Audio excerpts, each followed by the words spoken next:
Hi, my name's Cory Veen, and this is my story.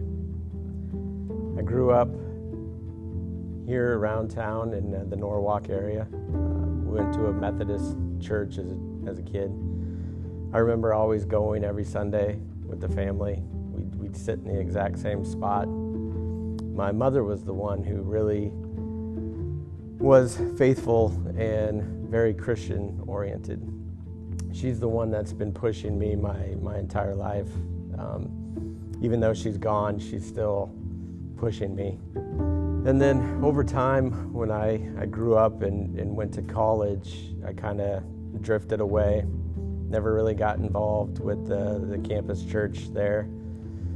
And then after college, I ended up marrying my high school sweetheart. And we had our first child, and it was at that point when I was really feeling the need to get back into church on a regular basis. And so we got involved in a church and started going again. And this time it was a little bit different for me. And every Sunday I would go, I would feel that need that I needed to be there. I could feel the Spirit kind of moving within me. Later on, my parents were both diagnosed with cancer, and I remember my mother breaking the news to me, and the first words out of her mouth were, no matter what happens, don't lose faith. And those words really stuck with me. So kind of emotional to even think about it. So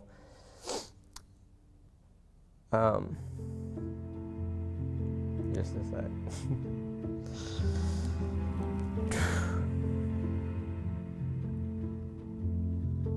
There's one moment that really kind of defines that point. And the whole time my mother was battling, she never showed signs of being worried.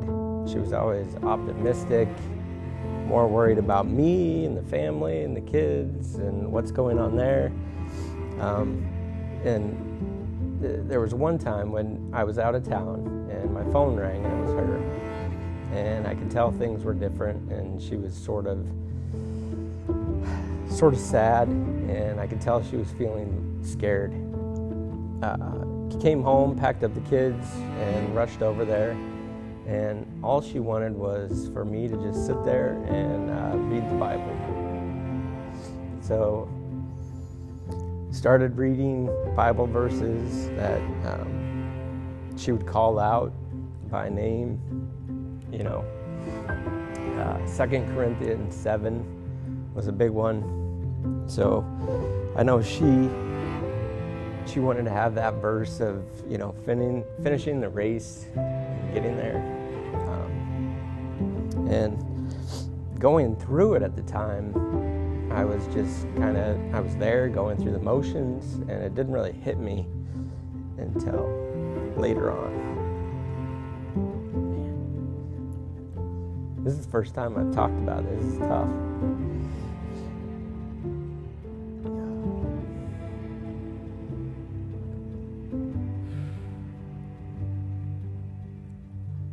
So after both my parents passed, it was, COVID hit. And so, churches went online and everything kind of closed up shop. I had joined a men's group at my church, and I'd been doing that for over a year. And same thing, that went online, it was virtual. And Kim Murphy, who I worked with and is a friend of mine, had often asked, hey, you should come over to our church and check it out. It's right over where you live. So we came up here and checked it out. And ironically enough, it was Mike preaching the yearly money service. So it was, all about donating and spending money. And, Kent came up right away after the service and said, hey, it's not like this every Sunday, I promise, and I knew. So we ended up coming back, and the soteria was a lot different. It was, everybody had their Bible opened and, lots of Bible verses and going through it. At the time, my wife had been going through a year-long journey. She was reading the Bible cover to cover herself. And, a couple weeks in and having her finish, I was real motivated to do that myself. So that's when I started on my journey in the Bible and going through that. And going through that and reading the Bible, I think it took a year and a half and just page after page after page of notes that I ended up taking and looking things up and going back, just hitting verse after verse that I heard as a kid from growing up or from my mother. She would leave little notes every morning. I'd have a Post-it note on my mirror with some Bible verse and different things.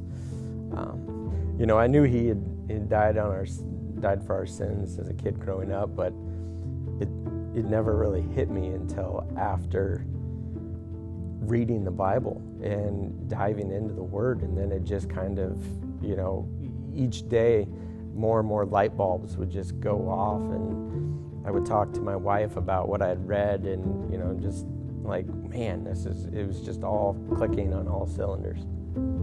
And it was kind of that moment that I realized, I need Jesus in my life. And having soteria here is kind of what pushed me into all of that. So I'm thankful every day that I got to come here and I was pushed into reading the Bible. God is holy. I am sinful. Jesus saves. He is mine by faith.